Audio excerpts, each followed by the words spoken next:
डोंबिवलीतील reel star Surendra Patil विरोधात लैंगिक अत्याचाराचा गुन्हा दाखल। सुरेंद्र पाटील हा एक रील स्टार म्हणून देखील प्रसिद्ध आहे। रील तयार केल्याप्रकरणी त्याला यापूर्वीही अटक देखील झाली होती। रील स्टार सुरेंद्र पाटील विरोधात लैंगिक अत्याचारात गुन्हा दाखल झाला आहे। सदर तरुणी पुण्याची आहे। रील स्टार सुरेंद्र पाटील विरोधात मानपाडा पोलिसात बलात्काराचा गुन्हा दाखल करण्यात आला आहे।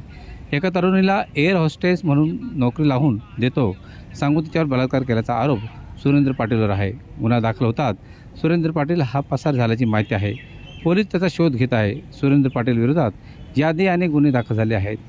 पीडित तरुणी ही पुण्याला राहते। सुरेंद्र पाटील याचे रील्स पाहून या तरुणीने सुरेंद्र पाटील याच्याशी मैत्री केली। या तरुणीला सुरेंद्र पाटील यांनी एअर होस्टेलची नोकरी मिळवून देतो असे आमिष दाखवले आणि तिच्यावर बलात्कार केला। बंदुकीचा धाक दाखवून कुणाला सांगितल्यावर दिवे छान मारण्याची धमकी देखील सुरेंद्र पाटीलने दिली। या प्रकरणी मानपाडा पोलिसांनी तरुणीच्या तक्रारीनंतर गुन्हा दाखल केला आहे। त्याला माहिती मिळताच तो पसार झाला आहे। पोलीस आरोपीचा शोध घेत आहे। Bureau report, Dombivli fast.